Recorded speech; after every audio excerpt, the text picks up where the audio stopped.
देश की 5 बड़ी ज्योतिषाचार्य।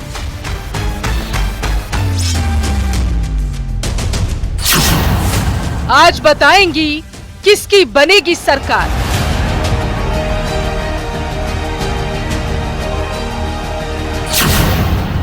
ज्योतिषियों का एग्जिट पोल,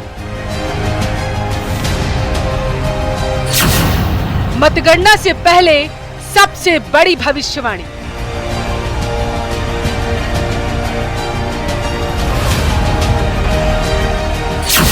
क्या कहते हैं पीएम मोदी के सितारे।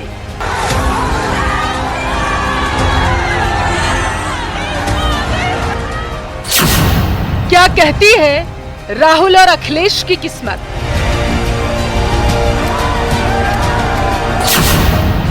कौन जीतेगा 2024 की बाजी।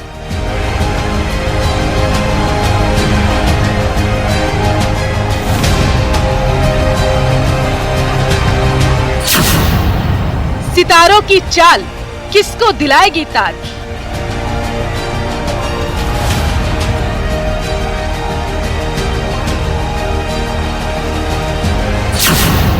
किसको सितारे दिलाएंगे राजयोग।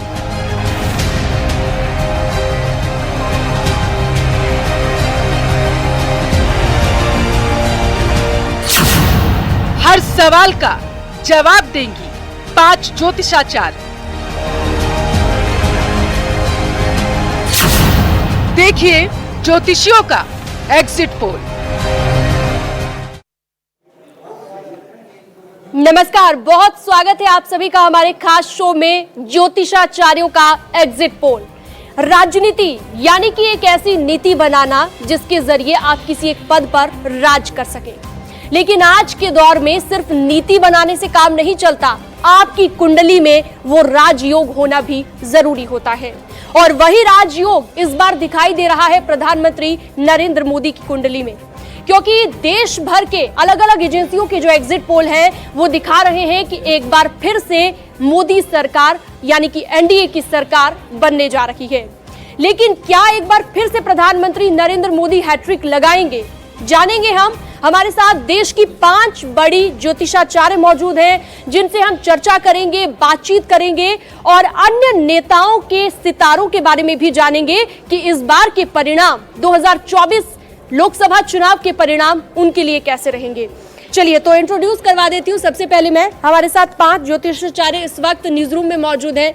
सबसे पहले पूजा भाटिया जी, बहुत स्वागत है आपका न्यूज 18 पर। वाने आर्या जी हमारे साथ मौजूद हैं। वाने जी स्वागत है न्यूज 18 पर। मनीजा आहूजा जी, आपका भी स्वागत है न्यूज 18 पर। रूपा बुद्धिराजा जी हमारे साथ मौजूद हैं और पारुल चौधरी जी भी हमारे साथ ज्योतिषाचार्य मौजूद हैं। तो चर्चा हम करेंगे विस्तार से, लेकिन सबसे पहला सवाल मेरा पूजा भाटिया जी से रहेगा। पूजा जी, पूरे देश के एग्जिट पोल, जितनी भी एजेंसीज हैं, सारे एग्जिट पोल यही कह रहे हैं कि एक बार फिर से एनडीए की सरकार बनने जा रही है। क्या लगता है आपको, आपका गणित क्या कहता है? जी देखिए, अगर हम ज्योतिष के पॉइंट ऑफ व्यू से देखें और प्रधानमंत्री नरेंद्र मोदी की कुंडली की यदि हम बात करें तो प्रधानमंत्री श्री नरेंद्र मोदी जी की कुंडली के ग्रह नक्षत्र तो बहुत ही स्ट्रांग बता रहे हैं। अगर मैं देखूं तो उनकी जो वृश्चिक लगन की कुंडली है और वृश्चिक ही उनकी राशि भी है, और चंद्र मंगल योग जो लगन में बन रहा है बहुत ही स्ट्रांग योग बन रहा है। और अभी करंट में मंगल की ही महादशा उनकी चल रही है। मंगल में शनि का प्रत्यंतर चल रहा है, और शनि की यदि मैं बात करूं तो देखिए शनि जो है मासिस का कारक होता है, सत्ता का भी कारक होता है, और उनके दशम भाव में शुक्र के साथ विराजमान है।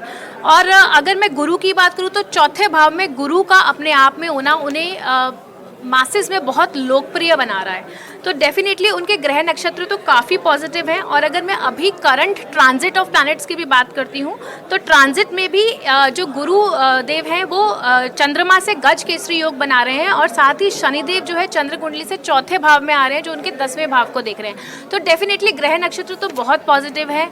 एनडीए की लहर, मोदी लहर डेफिनेटली है ही, सिर्फ देश भर में ही नहीं दुनिया भर में मोदी मैजिक का डंका बज ही रहा है। और इस बार यदि हम सीटों की भी बात करें तो बीजेपी अगर मैं बोलती हूँ तो 320 प्लस लेकर आ सकती है, और एनडीए की ओवरऑल अगर मैं बात करूँ तो 350 से 380 की रेंज मुझे लगती है कि इनकी इतनी सीटें आएंगी ही आएंगी। मोदी मैजिक की आपने बात की, और अगला सवाल मेरा यही है वानिया जी से। वानिया जी, हमने देखा 2014 में मोदी मैजिक चला, बम्पर जीत हुई, 2019 में वो मैजिक बरकरार रहा। क्या वजह है ऐसा, कौन सा योग है ऐसा पीएम मोदी की कुंडली में कि ये मैजिक इस बार भी बरकरार है और ये बढ़ता ही जा रहा है लोगों में? धन्यवाद शीनम जी, बहुत सुंदर प्रश्न आपने पूछा। अगर हम मोदी जी की कुंडली की बात करते हैं तो उनकी कुंडली की जो डेट ऑफ बर्थ है वो है 17 सितंबर 1950। अगर हम मूला अंक की बात करते हैं तो मोदी जी का जो मूला अंक है वो 8 है, जो उनका भाग्य अंक है वो 5 है, जो कुआं नंबर एक इंसान का लक फैक्टर होता है वो भी उनका 5 है। अगर मैं इस साल की बात करती हूँ तो ये शनि का साल है, शनि का नंबर है 8 नंबर। आपने पास्ट में भी अचीवमेंट्स देखी होंगी, मोदी जी की जितनी भी पास्ट अचीवमेंट्स हैं सबका नंबर 8 है। इवन इनफैक्ट उनकी स्ट्रीट का रोड भी जो है वो भी नंबर 8 है। अगर मैं उनके डेट और मंथ को ऐड करती हूँ वो भी कहीं ना कहीं 8 पर आते हैं। पर्सनल ईयर की अगर हम बात करते हैं तो वो ईयर पर्सनल ईयर 7 पर आता है। तो आप देखिए कि 8 का इन्फ्लुएंस कितना ज़्यादा उनकी लाइफ में है। अब मैं आती हूँ उनकी अंतर्दशा और महादशा पर। उनकी महादशा इस टाइम मंगल की है, मंगल में शनि चल रहा है, तो यहाँ भी वंस अगेन शनि उनके लिए बहुत सपोर्टिव है और ये साल भी शनि का है, सैटर्न का साल है, तो कहीं ना कहीं उन्हें 8 नंबर की सपोर्ट हमेशा से जो है वो मिलती आई है और आगे भी ये सपोर्ट जो है उनको मिलती रहेगी। वृश्चिक लगन की कुंडली है, वृश्चिक उनकी राशि है, बुध आदित्य योग उनकी कुंडली में बन रहा है, स्वराशि का मंगल है, रोचक नामक पंच महापुरुष योग भी जो है ये बना रहा है। ओवरऑल अगर आप देखें कि इनकी कुंडली में जो है इतना ज्यादा इन्फ्लुएंस है मंगल का, उनकी मेहनत का। आपने पास्ट अचीवमेंट्स देखे, आज इंडिया जो है विश्व गुरु बन चुका है या बनने जा रहा है। आप फॉरेन में देखिए, जो भी आप कितना हमारा जो रिस्पेक्ट है, जो मोदी जी के विजन है, जो मिशन है, जो वो दूसरों के लिए एक इंस्पिरेशन है। आप सेमीकंडक्टर इंडस्ट्री उठाइए, आप आईटी इंडस्ट्री उठाइए, world is moving towards digitalization, हर चीज डिजिटल होती जा रही है। तो हर जगह मोदी मैजिक जो है, अभी उन्होंने साधना भी की। तो ओवरऑल कौन सा ऐसा एरिया है जिसमें आपने ग्रोथ नहीं देखी, जिसमें आपने प्रोग्रेस नहीं देखी? जो उनकी नीतियां हैं, जो उनकी विजन है, जो वो मेहनत करते हैं। बस मैं उनके लिए ये बोलना चाहूंगी कि उनको अपनी हेल्थ का, स्वास्थ्य का आने वाले टाइम में थोड़ा सा ध्यान रखना चाहिए। बट ओवरऑल जो है उनका करियर ग्राफ जो है, ये विजन उन्होंने 2027 तक के लिए नहीं, जबकि आने वाले 20 साल के लिए दिया था, 47 तक दिया है। खाली ये वो जो अभी ये जो प्रिपरेशन कर रहे हैं ये 2028 तक के लिए नहीं है। तो उनकी जो बहुत विजन बहुत दूर की है, मासेस को लेके चलना, शनि, तो इस तरह से वो काफी ज्यादा लाइफ में आगे जाए। ठीक है वानिया जी, अब अगला सवाल मेरा रखेगा मनीषा आहूजा जी से। मनीषा जी, जरूरी होता है कि आपकी कुंडली में ऐसे ग्रह भी हों जो आपके विरोधियों के साथ लड़े। एक तो होता है राजयोग, लेकिन पीएम मोदी की कुंडली में ऐसे कौन से ग्रह हैं कि विरोधियों में भी कोई दूर दूर तक टक्कर में नहीं नजर आता, कोई मुकाबले में नजर नहीं आता? देखिए, ये वृश्चिक लग्न की कुंडली है और लग्न में मंगल है। बात सिर्फ ये नहीं है, इस मंगल यानी कि लग्नेश की युति जो है वो नवमेश चंद्रमा के साथ है। ये एक बहुत ही सीरियस कैरेक्टर को जन्म देता है। एक ऐसा व्यक्ति जो बिल्कुल कर्म आरूढ़ है, जो कर्म करने से रुकेगा नहीं। और कुछ ऐसे योग हैं जैसे कि पंचमेश बृहस्पति का और नवमेश चंद्रमा का एक दूसरे से केंद्र में आना। ऐसे व्यक्ति से जितने भी उनके विरोधी हैं या जो भी वो प्रतिस्पर्धा करेंगे उसमें जीत उनकी होगी। अब अगर आप आजकल देखें, जब ये रिजल्ट्स आने वाले हैं, तो मंगल का गोचर अभी ही मेष राशि में हुआ है, जो कि वृश्चिक लग्न की कुंडली में छठा भाव है। अब प्रतिद्वंदी तो यहाँ बहुत बुरी तरह से हारने वाले हैं। दूसरा जो पॉइंट है वो ये है कि गोचर में बृहस्पति, शुक्र और सूर्य, ये तीनों ग्रह इस समय दशम से दशम यानी कि सप्तम स्थान में बैठे हैं। तो जीत तो बहुत ही खूबसूरत होने वाली है पीएम मोदी की, ये आप जान लीजिए। चलिए, अब राहुल गांधी की हम बात करने वाले हैं, क्योंकि विरोधियों की बात हुई तो अब ऐसे में राहुल गांधी से बड़ा विरोधी कौन है? राहुल गांधी की अगर हम बात करें, रूपा जी से अगला प्रश्न मेरा रखेगा। आपको क्या लगता है कि राहुल गांधी पहले के मुकाबले कुछ बेहतर हो पाए हैं? उनके लिए क्या कहता है आपका गणित, क्या कहता है ज्योतिषाचार्य का एग्जिट पोल? जी, राहुल गांधी की बात करें तो देखिए, जो कुंडली हमारे पास अवेलेबल है, जो कि नेट पर अवेलेबल होती है, मेरे पास मिथुन लगन की कुंडली है जो कि ये बताती है ज्येष्ठा नक्षत्र में इनका जन्म हुआ है और सूर्य और मंगल इनके लगन में है। कहीं ना कहीं राजनीति विरासत में इनको मिली है, परंतु ये अपनी राजनीति को संभाल नहीं पाए, उस तरीके से आगे नहीं बढ़ा पाए, अपनी विरासत को क्यों नहीं बना पाए? क्योंकि इनको वाणी दोष, बुध 12 में होकर इनको वाणी दोष लगता है। कहीं ना कहीं हंसी के पात्र भी ये बने हैं, कहा जाता है। और अगर मैं कुंडली देखूं तो मुझे ये भी दिखाई देता है कि ये अपनी उस चीज़ को, अपनी प्रखरता को निखार नहीं पाएंगे, उस निर्णय कुछ ऐसे नहीं ले पाएंगे, वो निर्णय जो इनके राजनीतिक स्तर पर इनको कुछ ऊंचाइयां दिला पाएं। लेकिन अगर मैं 2024 अभी इनके चुनावों की बात करूं, जो इनका मुझे गणना दिखाई देती है, तो निश्चित ही ये अपने आप को उभारने का काम करेंगे, कहीं ना कहीं अपनी एक इमेज को निखारने का काम करेंगे। कुछ सीटें इनको मिलती हुई मुझे दिखाई देती हैं और अब 2024 से, अप्रैल के बाद से कहीं ना कहीं इनके राजनीतिक करियर में भी आप इनकी थोड़ी सी सक्रियता देखेंगे। कहीं ना कहीं कुछ ऐसे निर्णय, कुछ ऐसे इनके भाषण या कुछ ऐसे इनके वाद विवाद देखेंगे जो कि जनता भी देखकर ये आश्चर्यजनक होगी कि इन्होंने, इनकी तरफ से ये चीज़ें आई हैं। कुछ मुद्दे आप कह लीजिए, कहीं ना कहीं इनकी कुंडली में मैं अगर देखूँ तो राजनीति में प्रधानमंत्री बनने का योग मैं नहीं देख पाती हूँ।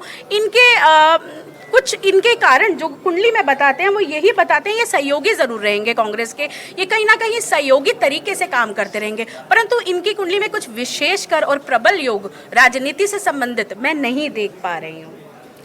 ठीक है रूपा जी, अब अगला सवाल मेरा है। और इनका जो चंद्रमा है, चंद्रमा कहीं ना कहीं इनका नीच राशि में, जो कि इनके प्रक्रम को, जो इनकी जैसे कहते हैं ना परिक्रम, और इनके भाग्य को कमजोर कर देता है, जिसकी वजह से ये बहुत आगे तक नहीं जाते हुए मुझे नजर आते हैं। बिल्कुल, तो आपकी कुंडली में कुछ ऐसे ग्रह भी होते हैं जो आपको कहीं न कहीं पीछे की तरफ भी मोड़ लेते हैं अगर आप आगे बढ़ना भी चाहते हो, जैसा कि हमने राहुल गांधी का देखा है। अब बात करूंगी मैं अमित शाह की, बीजेपी के चाणक्य कहे जाने वाले अमित शाह। कहा जाता है कि जब आपका बुध स्ट्रांग होता है तो वाणी आपकी बहुत मजबूत होती है, और बुध मजबूत होने की वजह से इसका सीधा प्रभाव आपके वक्तव्य पर पड़ता है, जिस तरह से आप बोलते हैं, आपकी बोलने की शैली है। अगला सवाल मेरा पारुल चौधरी जी आपसे है। अमित शाह की अगर हम बात करें, वोकल काफी स्ट्रांग है उनका, बहुत अच्छे भाषण देते हैं, लेकिन इस बार क्या कहते हैं उनके सितारे, उनके बारे में भी जरा भविष्यवाणी कर दीजिए। जी बिल्कुल, बहुत ही बढ़िया आपने सवाल भी किया है और सपोर्टिव मैं बोलूँ। सेकंड, अगर हम मोदी के बाद कोई फेस देखते हैं तो वो अमित शाह का ही देखते हैं। जैसे कन्या लगन की उनकी कुंडली है अमित शाह जी की, 6ठे भाव में उनके इस टाइम पे शनि चल रहा है, बहुत ही ज़्यादा रिस्पेक्टफुल, उनकी जितनी भी तारीफ़ करो अभी तो कम मुझे नज़र आ रही है। बिल्कुल आगे डंके की चोट पे सपोर्ट करते हुए नज़र आएंगे। और जो उनके हेल्थ इश्यूज़ हैं वो तो थोड़े से इनको आगे देखने पड़ेंगे। आज से, अभी से जो इनका मंगल चेंज हुआ है, जो कल स्वयं राशि में गया है, तो वो इनके लिए बहुत ही आगे लेकिन इनको जाने वाला है, लंबी रेस का घोड़ा रहने वाले हैं। चलिए आगे बढ़ते हैं। पूजा भाटिया जी से अब अगला सवाल मैं पूछने जा रही हूँ। उत्तर प्रदेश के मुख्यमंत्री योगी आदित्यनाथ से जुड़ा हुआ, संत हैं, मुख्यमंत्री भी हैं, और तरह तरह से जो है हमने देखा कि उत्तर प्रदेश में उन्होंने चाहे कानून व्यवस्था को सुधारने की बात हो उस पर भी काम किया और भी कई विकास के कार्य किए। लेकिन इस बीच सवाल मेरा ये कि उत्तर प्रदेश में जो 80 सीटों का टारगेट लेकर भारतीय जनता पार्टी चल रही थी, क्या कहते हैं सीएम योगी के सितारे? देखिए, सीएम योगी आदित्यनाथ जी की कुंडली की यदि मैं बात करूं तो बहुत ही स्ट्रॉन्ग कुंडली है इनकी, और जिस तरह से इनकी ग्रह नक्षत्र है बहुत ही ज़्यादा फेवरेबल है। सिंह लगन की इनकी पत्री है, 5 जून 1972 सुबह 10:54 उत्तराखंड की इनकी पत्री बनी है, सिंह लगन की पत्री। और इनकी जो राशि है इनकी कुंभ राशि। तो इस तरह से अगर मैं देख रही हूँ कि लग्नेश का दशम भाव में आ जाना अपने आप में एक बहुत बड़ा राजयोग होता है, और साथ में अगर हम देख रहे हैं बुध और शनि का भी दशम भाव में आना अपने आप में एक बहुत स्ट्रॉन्ग इनका एसोसिएशन बनाता है, बहुत स्ट्रॉन्ग ग्रह दशा दिखाती है कि इनको तो मतलब सत्ता में काबिज रहना ही रहना है। और जिस तरह से इन्होंने काम किया है उत्तर प्रदेश में बहुत ही काबिले तारीफ रहा है। अगर हम योगी आदित्यनाथ की कुंडली में जैसे शनि जिस तरह से दशम भाव में है ना, तो इनके लिए सत्ता और साधना दोनों के ही मार्ग बहुत ही स्ट्रॉन्ग दिखते हैं। और जिस तरह से इनकी हिस्ट्री भी रही है, ये जिस तरह से 21 वर्ष की आयु में गोरखनाथ मठ के साथ एसोसिएट हो गए थे। अगर देखा जाए तो इनकी कुंडली इतनी ज़बरदस्त है कि सत्ता इनके पीछे आती है, ये सत्ता के पीछे नहीं जाते हैं, तो इतनी स्ट्रॉन्ग कुंडली है। और अगर अभी की मैं इनकी करंट प्लानिटरी पोजीशन की बात करूं तो इनकी शुक्र की महादशा शुरू होने वाली है। अब दशमेश होके शुक्र लाभ भाव में मंगल के साथ बैठा है, भाग्य स्थान के स्वामी के साथ, तो जो अपने आप में एक बहुत बड़ा राजयोग है। तो योगी आदित्यनाथ की उत्तर प्रदेश में जो जीत है वो तो निश्चित है, बहुत अच्छी सीटों से ये मुझे जीतते हुए नजर आ रहे हैं। और अगर साथ में हम ट्रांजिट की भी बात करते हैं तो दशम भाव में गुरु का गोचर सूर्य के ऊपर से हो रहा है, तो बहुत ही पॉजिटिव है, बहुत ही स्ट्रॉन्ग इनकी पोजीशनिंग दिखाता है। साथ ही शनि का गोचर 7th हाउस में यानी कि सत्ता के भाव में हो रहा है, जो अपने आप में बहुत स्ट्रॉन्ग है। हाँ, थोड़े से इनके हेल्थ रिलेटेड कंसर्न्स आगे आने वाले टाइम में हो सकते हैं, बट इनकी जो शुक्र की आने वाली महादशा है वो बहुत ही स्ट्रॉन्ग है। और अगर मैं ये बात बोलूँ कि इनकी 7.5 का दूसरा ढैया चल रहा है, 7.5 खत्म होते ही आप देखिएगा 2027 के बाद इनका ग्राफ जिस तरीके से ऊपर जाएगा, कोई बहुत बड़ी बात नहीं है, पीएम पद के लिए भी नॉमिनेट हो सकते हैं। बिल्कुल, तो बहुत बड़ी बात आपने यहाँ पर कही पूजा भाटिया जी। और अब अगला सवाल प्रियंका गांधी को लेकर होगा। राजनीति, जैसा कि हम लगातार बात कर रहे हैं कि सिर्फ नीति बनाने से राजनीति में काम नहीं चलता, आपकी कुंडली में आपके ग्रहों का स्ट्रांग होना भी बहुत ज्यादा जरूरी है। हमने देखा कांग्रेस पार्टी ने कितनी रणनीति बनाई, लेकिन उस तरह का रिस्पांस मिलता हुआ नहीं दिख रहा है एग्जिट पोल के मुताबिक, जो कि हम बात कर रहे हैं। वानिया जी से मेरा अगला सवाल प्रियंका गांधी को लेकर, खूब चुनाव प्रचार उन्होंने किया और लगातार डटी रही, लेकिन क्या उनकी कुंडली में वैसे सितारे हैं कि राजनीति में आगे बढ़ने का जो योग है वो पूरा हो पाएगा? थैंक यू शीनम जी। प्रियंका गांधी की अगर मैं कुंडली की बात करती हूँ तो कहीं ना कहीं बिसाइड्स इतना सब करने के बाद भी मुझे उनके कुंडली ग्राफ में थोड़ा थोड़ा स्ट्रगल नज़र आता है, और अभी ऐसा कुछ एट पार मुझे नहीं दिखता। अगर मूलांक की बात करते हैं तो मूलांक 3 पर है, कुआं नंबर 5 पर है, जो कि लक फैक्टर होता है किसी भी इंसान की लाइफ में, भाग्यांक 5 और पर्सनल ईयर 3 पर है। उनके ईयर एंड का अगर हम टोटल करते हैं तो कहीं ना कहीं वो 9 पर आता है, जो ये दर्शाता है कि कहीं ना कहीं मेहनत तो वो बहुत करती हैं। मंगल का नंबर है, महादशा अभी सूर्य की चल रही है, अंतर्दशा सूर्य की चल रही है, सूर्य सप्तम में होके वर्गोत्तम में है, 2nd हाउस में इनका केतु है, अष्टम में इनका राहु है। कहीं ना कहीं अष्टम का राहु इन्हें प्रॉब्लम करता है। बुध आदित्य योग इनकी कुंडली में है। एक की पॉइंट जो है इनकी कुंडली में वो ये है कि इन्होंने जो अपना वाराणसी में करियर स्टार्ट किया था वो अमावस्या के दिन किया था, तो कहीं ना कहीं वो उनके लिए फेवरेबल नहीं है। एक और इम्पॉर्टेंट पॉइंट जो है कि जो इनकी सेल्फ की डिसीजन मेकिंग है, क्योंकि इनकी वाणी भाव में केतु बैठा हुआ है, तो कहीं ना कहीं मुझे ऐसा लगता है कि उस पर उसकी फैमिली का बहुत ज़्यादा इन्फ्लुएंस रहता है। कि हम लगातार नेताओं की बात कर रहे थे, तो नेताओं की बात हो गई, लेकिन कहा जाता है मनीषा जी कि पार्टी के भी अपने सितारे होते हैं और वो पार्टी के सितारे भी मैटर करते हैं जीत के लिए। और इस बार बीजेपी का जिस तरह से पूरे एनडीए की अगर हम बात करें तो उसमें बीजेपी का जो सहयोग है, अकेले अपने दम पर भी बीजेपी सरकार बनाती दिख रही है। ऐसे में बीजेपी के भी क्या सितारे होते हैं, क्या पार्टी के भी सितारे होते हैं, और होते हैं तो क्या कहते हैं वो सितारे? जी, अब अगर बीजेपी की कुंडली को देखें हम तो ये मिथुन लग्न की कुंडली है। अब जो दशा चल रही है इस पार्टी को इस समय वो है चंद्रमा में बुध में शुक्र। अब शुक्र की जो ब्यूटी है वो देखिए आप, दशांश में जिसे हम कर्म के लिए देखते हैं या करियर ग्रोथ के लिए देखते हैं, वहाँ पर शुक्र उच्च के मीन राशि में बैठे हैं और शुक्र की ही प्रत्यंतर दशा चल रही है। अगर नवांश में देखें तो बुध वृषभ लग्न की ये नवांश है, इसमें लग्नस्थ हैं, और शुक्र एकादश भाव में फिर से एग्जॉल्टेड हैं। तो यहाँ पर अंतर दशा और प्रत्यंतर दशा का एक बहुत ही ब्यूटीफुल योग आ रहा है और बहुत ही पावरफुल योग आ रहा है। इस स्ट्रेंथ के आगे तो अब ये कहना, ये क्या ही कहेंगे कि कोई और जीतेगा, ये तो बहुत ही क्लियर विक्ट्री है। और ये विक्ट्री इस बीजेपी की इस कुंडली से हम ये बता सकते हैं कि ये विक्ट्री सिर्फ 2024 की नहीं है, ये विक्ट्री 2029 की भी है। बीजेपी फिर से सरकार बनाएगी 2029 में, क्योंकि ये पार्टी के चार्ट से बहुत ज़्यादा ही क्लियर है। अब अगर हम देखते हैं कांग्रेस की कुंडली को बीजेपी की कुंडली से हम कंपेयर करते हैं, तो कांग्रेस की कुंडली एक मीन लग्न की कुंडली है जिसमें सूर्य और शुक्र दशम भाव में बैठे हैं।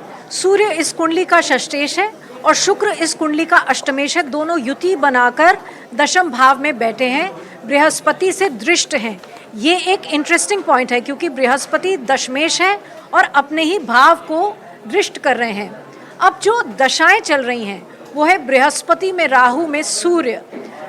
इन दशाओं में कांग्रेस बहुत ज़्यादा अच्छा नहीं करती, मगर अगर जेमिनी की चर दशाएं देखी जाएं जो कि बहुत सटीक रिजल्ट्स देती हैं, तो मीन राशि की ही अंतरदशा चल रही है। यहाँ पर सूर्य अमात्य कारक है और दशम भाव में बैठा है। इससे ये कह सकते हैं कि कांग्रेस थोड़ा सा बेटर परफॉर्मेंस देगी इस बार।